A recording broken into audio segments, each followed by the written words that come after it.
Vargas, he's been disciplined defensively, but hasn't made a difference in the attack. He needs to take on 1v1 moments. They'll find the half spaces and look to link up with 17-goal talisman Tico, his teammates call him. Carved out Charlotte's defense in game 1. Is making a withdrawal, and we'll be watching the rest of the postseason from the couch. A cloudless, starry, wonderful November night, and away we go. I don't think we've seen a step over from him all series. We got 3 right there. Burn now with the cross. Gianni's there! Off target with the header. It was a timely run. He was in a good position, but he couldn't finish. Through the first quarter of the game in Charlotte, still no goals. Match 3, and still on a knife edge. Fernandez-Macau, and it's a comfortable save for Christian Kalina. They were stretched out defensively, so quite easily they were able to pass away in the front half. Toklamadi, nice skill, and he sets up Brad Bronico, who blazes the chance over the top. Oh, the man from High Point, North Carolina. As Toklamadi works his space so well, the ball comes into him, and the way that he fools and sucks in 2 center backs forces O'Toole to come across as well. Gets all their attention and then sets Bronico on as they go on. Tuck it in the back, but there's a wasted step there. That Bronico. A little stutter step, and then he's off balance. He's reaching for the ball, and he skies it.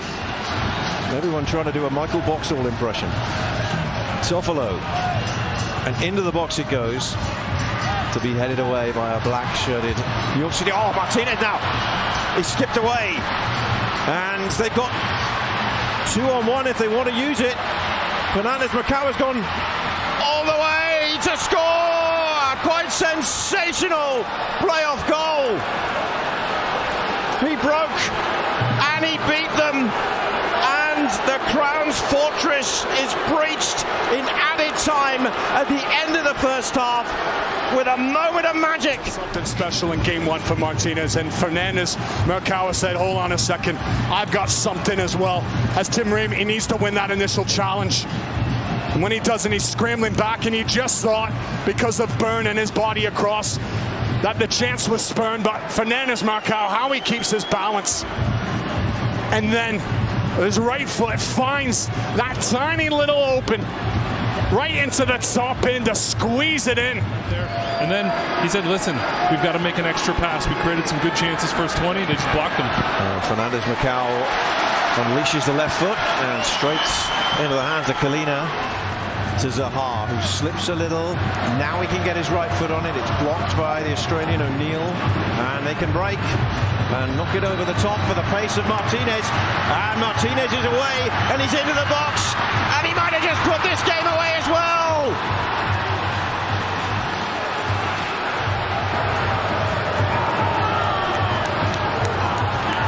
Massive goals either side of half-time have put New York City in control. Weather the storm, you're willing to do it if you have something special going away. And hasn't this man showed it? As that ball comes in behind, Maxi Morales knows he just needs to get it beyond Byrne and then let Tico, as they call him, go and do his magic. As he gets that touch out of his feet, it needs to be right because Byrne is struggling to make up the ground. And how well Martinez settles this ball just in time for Kalina to come out and just slips it by the Croatian right into the far corner to put a stranglehold on this series. Should, of course, this result stand, and there is still plenty of time. This is Gianni trying to get something back for the Crown. Zaha, Toffolo got a yard, the cross, good win, and it will go in from Toklamadi. City were looking for a flag that so far was not there, and he ends his goal drought, and he halves the deficit, and with 10 minutes and a heck of stoppage time to come. With Toklamadi, just look on the far side with Gray when Goodwin gets his touch. Toffolo's onside there, but on this touch, the near side Gray, does he keep players in an onside position? Toklamadi in an onside position. That is so close. The right back Gray is the deepest man. And the fact that the goal has been given on the pitch, that is difficult to turn away, as finally Clamati has turned up. Remember, it was a flag in Orlando last year against Patrick Adjumang, which ruled out a goal for Charlotte in the all-important match 3. They still talk about that. That is the freeze frame. Decide for yourself what you think there, whether he's going to be offside or not, whether Gray is. They'd shown the quality in the areas that really mattered and shown up Charlotte on that front, and they shoot from distance straight into the hands of Kalina. And then well one on the far side, and they can get the break on if they want. Wolf is away and across the halfway line, started inside his own half. Now City could potentially bury them here. These are massive moments. It's Hannes Wolf. He sent it wide, and they send it in.